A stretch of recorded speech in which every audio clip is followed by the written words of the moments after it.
যদি শুরু করতে পারি।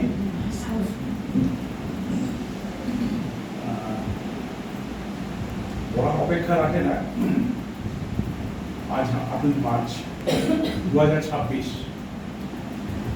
আন্তর্জাতিক নারী দিবস, এবং সেই উপলক্ষেই আমরা সমবেত হয়েছি। আজকের এই বিশেষ দিনটিতে বার্তার কথা হচ্ছিল এইমাত্র, ইটস এ সিম্বল। প্রত্যেককেই সান্ধ্যকালীন বাসন্তিক শুভেচ্ছা জানায়, এবং যারা বয়স্ক আছেন দাদা দিদি তাদেরকে সর্বপ্রথম জানায়। আন্তর্জাতিক নারী দিবস তার ইতিহাসের মধ্যে ঢুকতে গেলে আমরা যে জায়গাটা বলবো বলে ঠিক করেছি সেটা হচ্ছে রবীন্দ্রনাথের তো 3টে উপন্যাসকে বেছে দেওয়া হয়েছে। আমি সেই 3টে উপন্যাসের মধ্যে বেছে নিয়েছি মূলত চোখের বালি উপন্যাস থেকে বিনোদিনী এই চরিত্রটিকে। তো তার আগে নারী দিবসের সাথে তো ব্যাপারটাকে সম্পৃক্ত করতে হয়, মানে ওইটার সাথে রিলেট করতে গেলে যেটা প্রথমেই বলা ভালো সেটা হচ্ছে ইতিহাসটা আমরা শুনছিলাম, যিনি বলছিলেন মল্লিকালী, মূল জায়গাটাকে আমি ভারতীয় কনটেক্সটে, যদিও আমার ব্যাপারটা অনেকটাই পশ্চিম ধারণা, আমরা মূলত 3টে জায়গাতে ধরার চেষ্টা করব। প্রথম হচ্ছে পিতৃতান্ত্রিক সমাজ বা পুরুষতান্ত্রিক সমাজ, যে সমাজের প্রধান হচ্ছেন পুরুষ, নারী নয়। নারীদের স্থান গৃহ অভ্যন্তরে, এবং কাজের কথা হচ্ছিল না যে সব মহিলারাই কাজ করেন। হ্যাঁ, মায়েরা কাজ করেন, আমাদের পরিবারের মহিলারা কাজ করেন, কিন্তু সেই কাজ অবৈতনিক। সেই কাজের অর্থনৈতিক সামাজিক স্বীকৃতি গৌণ, এবং অর্থনৈতিক স্বীকৃতি নেই বলেই চলে। এই হচ্ছে পুরুষতান্ত্রিক সমাজ, যে পুরুষতান্ত্রিক সমাজে পুরুষরা চায় সমাজের উপরে তাদের কর্তৃত্বটাকে চাপিয়ে রাখতে, মেয়েরা থাকবে অধীনস্থ, এবং স্পেসিফিক্যালি মানে সুনির্দিষ্টভাবে মহিলাদের জন্য 2টি জায়গাকে বেছে দেওয়া হয়েছে।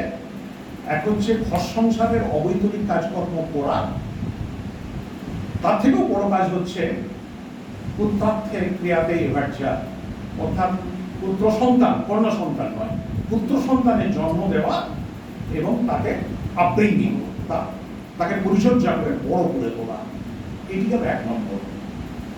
এবং এর সাথে ওতপ্রোতভাবে জড়িত রয়েছে সামন্ততন্ত্র, কৃষিভিত্তিক অর্থ ব্যবস্থা। কারণ সামন্ততান্ত্রিক অর্থনীতিটা এমনই একটা মানসিকতার জন্ম দেয়, ফিউডাল ইকোনমি, যে সেখানে ধর্ম, দেবতা এবং পুরুষতন্ত্রের যে প্রাধান্য সেটা ওতপ্রোতভাবে মিলে যায়। আর 3 নম্বর হচ্ছে ব্রাহ্মণ্যবাদ, যে ব্রাহ্মণ্যবাদ আমাদের প্রাচীন ভারতীয় সংস্কৃতিতে মহিলাদেরকে কিন্তু পুজো করার অধিকার ছিল, তারা যাগযজ্ঞ করতেন, কিন্তু বর্তমান সমাজে দেখবেন যে মেয়েদের ক্ষেত্রে অনেক ধরনের স্টিগমা এবং অনেক ধরনের ডগমা হাজির করে দেওয়া হয়। এই সময় মহিলারা ঠাকুর বাড়িতে প্রবেশ করতে পারবেন না, এই কাজ করা যাবে মহিলাদের, এই কাজ করা যাবে না, যদিও বা সেই বান্ধব ক্রমশ ভাঙছে। তো এইরকম একটা প্রেক্ষাপটে আন্তর্জাতিক নারী দিবস আমরা যারা এখানে যে ভারতীয় সমাজে আমাদের দৃষ্টিভঙ্গিতে আমরা যারা চর্চা করছি, আমাদের মূল বক্তব্যটা হচ্ছে এই যে ডিসক্রিমিনেশন নারী পুরুষের মধ্যে, এই যে জেন্ডার ডিসক্রিমিনেশন মানে লিঙ্গ বৈষম্য, সেই লিঙ্গ বৈষম্যের অবসান ঘটিয়ে এখানে জেন্ডার ইকুয়ালিটিকে স্থাপন করতে হবে। এবং জেন্ডার ইকুয়ালিটি মানে নারী পুরুষ সমান সমান, সেখানে ওই কাজী নজরুলের ভাষাতে বিশ্বে যা কিছু মহান সৃষ্টি চিরকল্যাণকর, অর্ধেকটা রসিয়াছে নারী, অর্ধেকটা নয়। ব্যাপারটা সেই রকম জায়গায়, সেটা তো কবির কথা। তো আমরা এই রবীন্দ্র ভাবনাতে ঢোকার আগে একটু বলে নিতে হবে যে আমরা রবীন্দ্রনাথকে আমাদের পশ্চিমী জগতে এই যে কি বলবো নারীবাদী চিন্তা, ফেমিনিস্ট আইডিয়াস, ফেমিনিজমের যে ব্যাপারটা, এটা শুরু হয়েছে অনেক আগে। চার্লস ফুরিয়ে বলে একজন, কিন্তু সেখানে সাইমন জি বভয়ে তিনি সেকেন্ড সেক্স বলে তার যে বিখ্যাত গ্রন্থ সেকেন্ড সেক্স, সেখানে নারীকে সেকেন্ড সেক্স হিসাবে দেখিয়েছেন এবং বলছেন যে এটা সত্যি অবদমিত।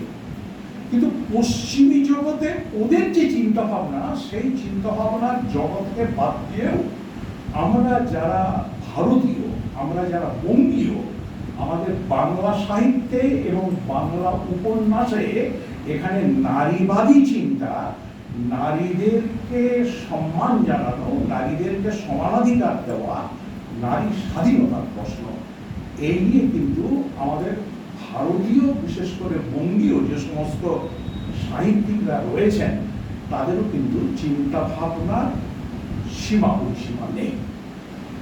তবে আমরা এই আলোচনাটাকে যদি রবীন্দ্রনাথের ঢোকার আগে সেটাকে শুরু করব আমরা বঙ্কিমচন্দ্রকে দিয়ে, কারণ অনেকেই আমরা সহমত পোষণ করি যে বাংলা সাহিত্যের ইতিহাসে বঙ্কিমচন্দ্রই খুব সম্ভবত নয়, একেবারেই প্রামাণ্য হবে, বঙ্কিমচন্দ্রই প্রথম সাহিত্যিক বা ঔপন্যাসিক যিনি নারী স্বাধীনতা এবং নারীর সমানাধিকারের কথা তিনি ঘোষণা করেন এবং তিনি তার শিল্প সাহিত্যের মধ্যে, তার উপন্যাসের মধ্যে, তার গল্পের মধ্যে স্পষ্টভাবে উল্লেখ করেন। এটা তো আপনারা প্রত্যেকেই জানেন যে আমাদের, এবং দেখবেন যে বঙ্কিমচন্দ্রের যে উপন্যাস বিষবৃক্ষ, সেখানেও দেখেছেন যে আমাদের সমাজে যারা বাল্য বিধবা তাদের পরিণতিটা কোন দিকে। আমি স্পেসিফিক্যালি বঙ্কিমকে তো নিয়ে আলোচনার অবকাশ নেই, এখানে রবীন্দ্রনাথে যাব। তার আগে বঙ্কিম সম্পর্কে বলতে গিয়ে বলে নিই, কৃষ্ণকান্তের উইলে সেখানে রোহিণী বলে একটি চরিত্রের কথা আমি উল্লেখ করব। সেখানে দেখা যাবে যে রোহিণীও কিন্তু বাল্য বিধবা এবং পরবর্তীকালেতে রোহিণী যখন পরিণত বয়সে সে তার জীবন যৌবনকে উপভোগ করতে পারেনি, কিন্তু রোহিণীও যখন পরবর্তীকালেতে বিধবা হওয়া সত্ত্বেও বঙ্কিমের কলমে, বঙ্কিমের লেখনীতে রোহিণীর মধ্যে যে প্রেমময়ী সত্তা, সেই সত্তাটা কিন্তু স্ফুরিত হয়েছে এবং সেও কিন্তু পরপুরুষের প্রতি আকৃষ্ট হয়েছে এবং তার সাথে একটা ভালোবাসার সম্পর্কে জড়িয়ে গেছে। কিন্তু বঙ্কিমচন্দ্রের কাছে নারীকে ওই প্রেমের জায়গাতে উত্তরণ ঘটানোটা পর্যন্ত সম্ভব হয়েছে, কিন্তু বঙ্কিমের যে সময় সেটা ঊনবিংশ শতাব্দীর মাঝামাঝি সময়। সেই সময়তে ভারতীয় জনগণের যে মানসিকতা সেটা সেইভাবে উত্তরণ ঘটেনি এবং বঙ্কিমী চিন্তাতে সেখানে সামন্ততন্ত্র এবং ব্রাহ্মণ্যবাদের যে প্রাধান্য, সেই প্রাধান্যতার চূড়ান্ত মাত্রায় সেখানে বিরাজিত। তার ফলে গোবিন্দলাল, সম্ভবত গোবিন্দলালই হবে, আমার একটা নাম মনে পড়ছে না, সে তার সাথে যখন প্রণয় ঘটায়, কিন্তু রোহিণী পরবর্তীকালে সেই মানে বিধবা, সে অন্য একজনকে ভালোবাসছে, কিন্তু তার পরবর্তীকালে দেখা যাচ্ছে সে অন্য আরেকজন পুরুষের সাথে নদীর ঘাটে গিয়ে সেখানে প্রেমালাপ করছে।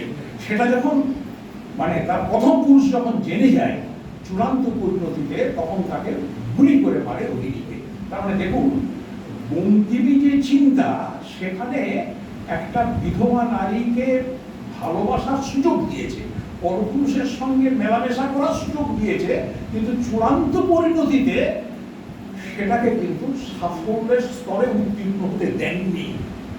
সেখানে কিন্তু তার যে ভালোবাসার যে পুরুষ, সেই কিন্তু রোহিণীকে পাপাচারী বা কি বলবো মানে তার মধ্যে চারিত্রিক যে স্খলন ঘটেছে, সে বিধবা একজন পুরুষকে ভালোবাসে, তাকে ছেড়ে দিয়ে অন্য পুরুষের প্রতি সে আসক্ত, সেই অপরাধে তাকে সরাসরি গুলি করে ফেলেছে। মানে বঙ্কিমচন্দ্র নৈতিকতার দোহাই দিয়ে তিনি কিন্তু বিধবা নারীর এইটাকে সমর্থন করলেন না। এই বঙ্কিমী যে ধারা, সেই ধারাটা আরেকটু বেশি পরিমার্জিত, আরেকটু বেশি পরিশীলিত রূপ লাভ করেছে রবীন্দ্রনাথের। এখন রবীন্দ্রনাথের তো অনেক উপন্যাস, অনেক গল্প রয়েছে, তার মধ্যে আমার মনে হয় সর্বশ্রেষ্ঠ নারীবাদী চরিত্র যদি বলতে হয় সেটা হচ্ছে কিন্তু রক্তকরবী নাটকের নন্দিনী। কিন্তু সেটা এখানে যেহেতু বলার অবকাশ নেই, আজকে আমার বলার বিষয়বস্তু হচ্ছে চোখের বালির বিনোদিনী।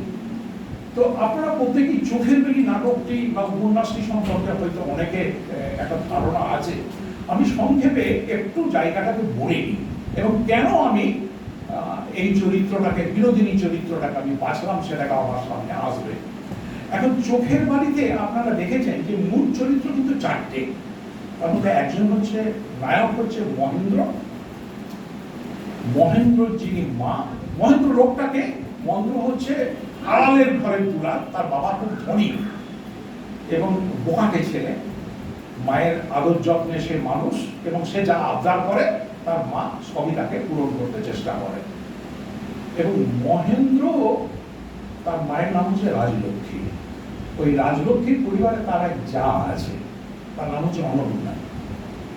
এবং তার একজন অন্নপূর্ণারও একজন ভাইজি আছে, তার নাম হচ্ছে আশালতা। এখানে মূলত চারটে চরিত্র এসে হাজির হবে। একটা হচ্ছে মহেন্দ্র, একটা হচ্ছে বিহারী, একটা হচ্ছে রাজলক্ষ্মী, আমি কি বললাম এখানেতে বিনোদিনী এবং আশালতা। আর এখানেতে রাজলক্ষ্মী বা অন্নপূর্ণার এদের দুজনকে আমি আনতে চাইছি না। এখন ঘটনাচক্রে খুব অল্প বয়সেই মহেন্দ্র যে মা, মানে রাজলক্ষ্মী দেবী, তিনি তার ছেলে বিয়ে দিতে মনস্থ করেন যে ছেলেকে বিয়ে দিয়ে সংসারের প্রতি তাকে আকৃষ্ট করব। এবং সেখানে রাজলক্ষ্মীর খুব ছোটবেলাকার যে সখী বা বান্ধবী, সেই বান্ধবীর যে মেয়ে, তার নাম হচ্ছে বিনোদিনী। বিনোদিনী যে চরিত্রটি, সেই চরিত্রটি ঘরের অর্থনৈতিক অবস্থা কিন্তু খুব একটি ভালো নয়। তার বাবা যে খুব বড় পোস্টে কাজ করে তা নয়, কিন্তু বিনোদিনীকে তার বাবা থাকাকালীনই তাকে মেম সাহেব বাড়িতে ডেকে এনে তাকে লেখাপড়া শেখানোর ব্যবস্থা করে। কারণ আগেকার দিনে প্রাচীন যুগে মেয়েদের তো স্কুল কলেজে যাওয়ার সুযোগ ওই অষ্টাদশ শতাব্দী বা ঊনবিংশ শতাব্দীর মাঝামাঝি সময়তে সেই সুযোগ কিন্তু মেয়েদের লেখাপড়া করার সুযোগ ছিল না। সেই সময়তে ওই ঊনবিংশ শতাব্দীর মাঝামাঝি সময়তে তাকে কিন্তু পড়াচ্ছে, আজ থেকে 100 বছর 150 বছর আগে কেন তাকে কিন্তু মেম সাহেবকে দিয়ে পড়াচ্ছে।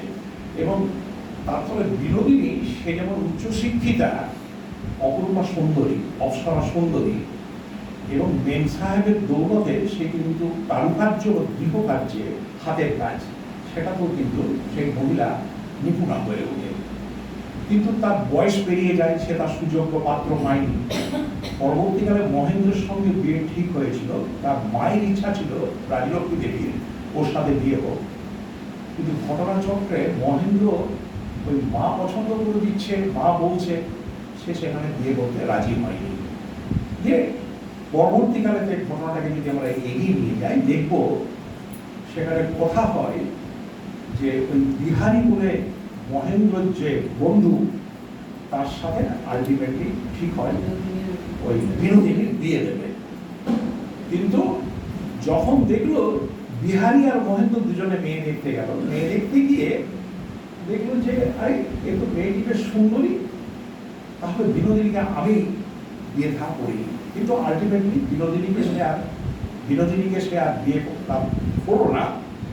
সম্বন্ধটা অনেকটা এগিয়ে গেল, বিহারীর সাথেও তার বিয়ে হলো না। সেখানে বিনোদিনী, তার বিয়ে হলো ওই গ্রামেরই বারাসাতে থাকতো, সেখানেরই বিপিন বলে একটি ছেলের সাথে। এবং বিনোদিনীর কপাল খারাপ, অল্পদিন পরবর্তীকালেতেই তার স্বামী মারা যান। তার মানে এ কিন্তু বিধবা হলো, এবং বলা যেতে পারে বাল্য বিধবা। তখন সেও কিন্তু যে অনেকটা বয়সে পরিণত মহিলা তা কিন্তু নয়। ঘটনা প্রবাহে এখানে মহেন্দ্র বিয়ে হয় অন্নপূর্ণা, তার যে যা, তার ভাইজির সাথে, তার নাম হচ্ছে আশালতা। এখান থেকেই মানে কনফ্লিক্ট বা দ্বন্দ্বটা শুরু হবে। আশালতা গ্রামের মেয়ে, সে বিনোদিনীর মতো এত ভালো ফটফট করে ইংরেজিও বলতে পারে না, হাতের কাজেও দক্ষ নয় এবং সে কারুকার্যও কিছু যায় না, জানেন না, খুব সহজ সরল। তার সাথে বিয়ে হলো মহেন্দ্রের।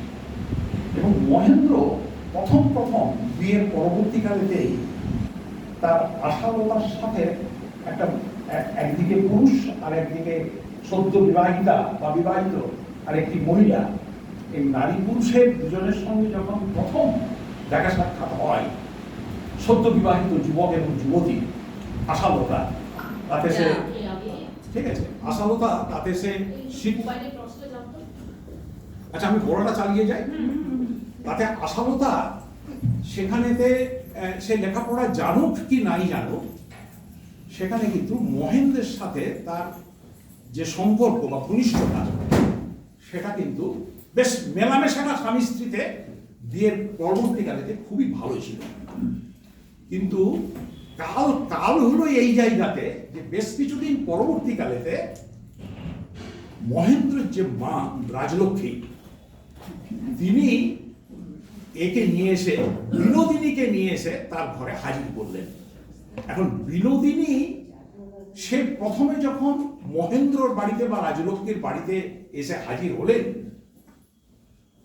তখন আশালতার সবেমাত্র বিয়ে হয়েছে মহেন্দ্রর সাথে। বিনোদিনী কিন্তু জানতো এটা যে তার সাথে মহেন্দ্রর এককালে বিয়ে সম্বন্ধ হয়েছিল, কিন্তু মহেন্দ্র বিয়ে করতে চায়নি এবং মহেন্দ্রর বাড়িতে আশ্রিত যে বিহারী বলে যে ছেলেটি, তার সাথেও তার বিয়ে হয়নি। এখন সেখানে খুব দুর্ভাগ্যের যেটা বিষয়, সেখানে যেটা খুব দুর্ভাগ্যের বিষয়, সেটা হচ্ছে বিনোদিনী সে প্রথমেতে এসেই একটা নতুন বাড়িতে এসেই দেখে যে মহেন্দ্র এবং আশালতা এদের মধ্যে কিন্তু প্রেমালাপ ভালো চলছে, মেলামেশা ভালো চলছে। এদিকে বিনোদিনী কিন্তু বিধবা, সে কিন্তু স্বামী সুখ বা তার মানসিক বা শারীরিক সুখ সে কোনোটাই কিন্তু উপভোগ করতে পারেনি। তারপরে একটা প্রকারান্তরে ঈর্ষা বা জ্বালা সেটা বিনোদিনীর মধ্যে থেকেই যায় এবং বিনোদিনীর চরিত্রের মধ্যে একটা প্রতিহিংসা পরায়ণতা দেখা দেয়। সেটা মহেন্দ্রকে সে প্রথম বুঝতে দেয়নি এবং চূড়ান্ত পরিণতিতে যে ঘটনাটা ঘটে সেটা হচ্ছে এই বিনোদিনী যে চরিত্রটি, এই চরিত্রটি একটি জটিল, কি বলবো, একটা দ্বন্দ্বেতে জড়িয়ে পড়ে। রাজলক্ষ্মী খুব ভালোবাসে, রাজলক্ষ্মী এমনকি আশালতা যেতে নিজের যে বৌমা তার থেকেও অনেক বেশি প্রিয় হচ্ছে বিনোদিনী, কারণ বিনোদিনী হাতের কাজ জানে এবং বিনোদিনী রাজলক্ষ্মী দেবীকে, মানে মহেন্দ্রের যে মা, তাকে সেবা শুশ্রূষা করে। এবং এইভাবে দেখা যাবে যে ঘটনা প্রবাহে মহেন্দ্রকে নয়, প্রথম আসার পরে যেহেতু মহেন্দ্র বিবাহিত, তার সঙ্গে আশালতার বিয়ে হয়ে গেছে, সেক্ষেত্রে কিন্তু এই বিনোদিনী বলে যে মেয়েটি, সে এসে দেখলো যে মহেন্দ্রের যে বন্ধু বিহারী, তার তো বিয়ে হয়নি, তাহলে প্রেম ভালোবাসা যদি করতে হয় তাহলে বিহারীর সাথেই করতে হবে। এবং বিহারীর কাছে সে একরকমের আত্মসমর্পণ করে, কিন্তু বিহারী সেটাকে সমর্থন করেনি। তার ফলে বিহারীর কাছ থেকেও কিন্তু, মানে বিষয়টা তো অনেক ব্যাপক, তার এত বলার অবকাশ এখানে নেই, সেখানে দেখা যাবে সে প্রত্যাখ্যাত হয়ে যায় এবং চূড়ান্ত পরিণতিতে এমনও ঘটনা ঘটে, সংসারের মধ্যে আগুন লাগিয়ে দেয় এই বিনোদিনী বলে যে চরিত্রটি। মানে একদিকে বিহারীর সাথেও তার সম্পর্ক, অন্যদিকে মহেন্দ্রর সাথেও সম্পর্ক, এবং মহেন্দ্রর সাথে যে এই মেয়েটি বিনোদিনীর যে একটা সম্পর্ক চলছে, এটা প্রথম আশালতা বুঝতে পারেনি, কিন্তু পরবর্তীকালে যখন আশালতা বুঝতে পারে, তখন আশালতাও কিন্তু, মানে মহেন্দ্রের যে স্ত্রী, সেও কিন্তু প্রচন্ডভাবে ব্যথিত হয়। এবং চূড়ান্ত পরিণতিতে এমনও দেখা যাবে যে বিনোদিনী মহেন্দ্রকে নিয়ে ঘর থেকে বেরিয়ে চলে যায়, মায়ের সাথে ঝগড়াঝাটি করে, এবং একই বাইরে শহরের অন্য জায়গাতে গিয়ে তারা নিজেরা ঘর ভাড়া করে এবং একসঙ্গে তারা সহবাস করতে শুরু করে ঠিকই, কিন্তু মহেন্দ্রর সাথে বিনোদিনী, তারা কিন্তু ওই সম্পর্কের যে গণ্ডি, সেই গণ্ডিটাকে অতিক্রম করার সুযোগ কিন্তু মহেন্দ্রকে দেয়নি। এবং টোটাল বিষয়টা যখন একেবারেতে খুবই কি বলবো জটিল এবং কুটিল আকার ধারণ করেছে, চূড়ান্ত পরিণতিতে এসে বিনোদিনী যে চরিত্র, তার হুঁশ কিছুটা বা তার সে সম্বিত ফিরে পায় এবং তার নিজের মধ্যেও একটা আত্মোপলব্ধি আসে যে না, আমি যে পথে যাচ্ছি এটা কিন্তু ঠিক নয়। এবং শেষমেশ সেখানে বিনোদিনী তোমার রাজলক্ষ্মী দেবীর সাথে সেখানে কাশীবাসী হয় এবং কাশীতে যখন চলে যাচ্ছে সেই সময় মহেন্দ্রের চোখের কোণে সেখানেতে জল নেমে আসে এবং মহেন্দ্রের সাথে আশালতা, তার যে বিবাহিতা স্ত্রী, তাদের মধ্যে যে ভুল বুঝাবুঝি সেটার অনেকটা অবসান ঘটে এবং বলা যেতে পারে যে উপন্যাসের এখানেই সমাপ্তি। কিন্তু তাহলে প্রশ্নটা অন্য জায়গায়, এরপরে বিশ্লেষণের যে জায়গাটা, এটা তো গেল ঘটনাটার একেবারে সংক্ষিপ্ততম একটা অংশ, মানে এর থেকে ছোট করে আর বলা আমার পক্ষে সম্ভব হলো না। এখন বিষয়টা হচ্ছে যে আমরা কেন এই বিনোদিনী চরিত্রটাকে এগিয়ে নিয়ে এলাম, বিনোদিনী মহিলাটিকে কেন আমরা বেছে নিচ্ছি আজকে নারী দিবসের দিনে, এবং কেন রবীন্দ্রনাথ, আমি উল্লেখ করেছি যে এই বিনোদিনী চরিত্রটি বাংলা সাহিত্যে বা বাংলা উপন্যাসে রবীন্দ্রনাথ বিশেষ করে বঙ্কিমের পরে, আমি আগেই বঙ্কিমের ঘটনাটা বলে নিয়েছি, রোহিণী চরিত্র, তার থেকে আরো এক ধাপ এগিয়ে গিয়ে বিনোদিনী চরিত্রটাকে অঙ্কন করেছেন রবীন্দ্রনাথ। এবং সেখানে এই বিনোদিনীর মধ্যে কি কি বিশেষত্ব রয়েছে, যে বিশেষত্বের কারণে আমরা তাকে আধুনিক যে নারীবাদ, আজকে যে নারী দিবসের চিন্তা ভাবনা, তার পথিকৃৎ বা তার অগ্রদূত হিসাবেতে আমরা তাকে চিহ্নিত করতে পারি। এইটা একটা পাঠক হিসাবেতে এইখানে একটা বিশ্লেষণ করার দায় থেকে যায়। তাহলে কিন্তু রবীন্দ্রনাথকে সবাই পড়েন, রবীন্দ্রনাথকে বোঝার জন্য এক একভাবে চেষ্টা করেন, সবার বোঝা হয়তো সমান হয়ে ওঠে না, আমার মধ্যেও একটু ভুলভ্রান্তি থাকতে পারে। আমি প্রথম যেটা দেখাবো সেটা হচ্ছে যে দেখুন, রবীন্দ্রনাথ তার কলমের এক আঁচড়ে অতি মধ্যবিত্ত ঘরের একটি মহিলা বিনোদিনী, তার বাবার অর্থনৈতিক অবস্থাও ভালো না, তাকে কিন্তু সেই সময়েতে ইংরেজ ওই মেমের কাছে পড়িয়েছেন, মিশনারি মেমের কাছে পড়িয়েছেন বাড়িতে শিক্ষক হিসাবে রেখে, এবং তাকে ইংরেজি বলা শিখিয়েছে, লেখাপড়া শিখিয়েছে এবং কারুকার্য শিখিয়েছে। তৎকালীন যুগে শিক্ষা এবং শিক্ষার যে গুরুত্ব, এখন শিক্ষিত মেয়ে হলে তার মধ্যে যদি চেতনার জোর, তার যদি গ্রো হয়, তার মধ্যে যদি চেতনার বিকাশ ঘটে, তাহলেই কিন্তু তার নিজের মধ্যে আত্মসম্মান, আত্মবিবেক, এই বোধটা কিন্তু গড়ে উঠবে এবং তার সাথেই গড়ে উঠবে প্রশ্ন করা। যদি সে কোনো একটা বিষয়কে সহ্য করতে না পারে, তার যদি প্রতিবাদ করা, এই বিনোদিনী চরিত্রে আমরা প্রথম দেখব যে বিনোদিনী কিন্তু বারে বারে প্রশ্ন করেছে এই সিস্টেমটার এগেনস্টে। এবং বিনোদিনীর এটা মনে হয়েছে, যেটা রোহিণীরও মনে হয়েছিল বঙ্কিমের ক্ষেত্রে, যে আমি আশালতা, সে একটা গ্রামের মেয়ে, খুব ভালো করে এই জায়গাটা বুঝতে হবে, আশালতা একটা গ্রামের মেয়ে, আশালতা কিন্তু আমার মতন এত সুন্দরী নই, এত নয়, তার শিক্ষা দীক্ষা, তার কৌলিন্য, তার আদব কায়দা আমার সাথে সমকক্ষ নয়। তাহলে আশালতা যে সুখ বা শান্তি মহেন্দ্রকে নিয়ে ভোগ করছে, আমি কি অপরাধ করলাম? আমার রূপ আছে, আমার যৌবন আছে, আমার পড়াশোনা আছে, কিন্তু সেখানে বিহারীও আমাকে প্রত্যাখ্যান করেছে। বিহারীর সাথে কিছু ঘটনা আছে যেটা এখানে প্রকাশ্যে আমি আর উল্লেখ করতে চাইছি না, নিজেরা একটু পড়ে নেবেন। মানে যেখানে শালীনতাবোধেরও মাত্রা, সংযমের মাত্রা, শালীনতা কথাটা বড় করা, মানে এমনও ঘটেছে যেখানে বিনোদিনী বিহারীর সাথে একই ঘরে বসে একই খাটে সে কিন্তু নিজেকে সমর্পণ করে দিতে চেয়েছে একেবারে বিহারীর কাছেতে, যাতে বিহারী তাকে সর্বস্বভাবে ভোগ করে। কিন্তু সেটা কিন্তু বিহারী করেনি, বিহারী পিছিয়ে এসেছে। তো এই যে ব্যাপারটা, যে একটা নারী তার মধ্যে এই স্বাধীন চিন্তাটা রয়েছে যে আমি বিধবা বলে আমার জীবনটা শেষ হয়ে গেছে, আমার জীবনে ভোগ সুখ শান্তি আমি বিসর্জন দিয়ে দেবো, এটা নয়, এটাই আমার স্বাধীনতা। এবং আমার স্বামী মারা গেছে, এইখানে দৈব টৈব নেই, এখানে ঈশ্বর বলে কিছু নেই। আমার অপরাধ কোথায়? আশা তো আমার থেকে অনেক ইনফিরিয়ার, দেখতেও ভালো না, শিক্ষা দীক্ষাও ভালো না। আশা যে সুখটা ভোগ করছে, আমার কপালটা কি এত মন্দ, আমি কি এত খারাপ যে আমাকে এই বৈধব্য যন্ত্রণা নিয়ে এত বাজেভাবে কিন্তু আমাকে সারাটা জীবন অতিবাহিত করতে হবে। অথচ এই মহেন্দ্রের সাথেই তো আমার বিয়ের কথা ছিল। এইটাকে লক্ষ্য করা একটা শিক্ষিত এবং তার মধ্যে আত্মসচেতনতা রয়েছে। সে কিন্তু নিজেকে ভাসিয়ে দিতে পারবে।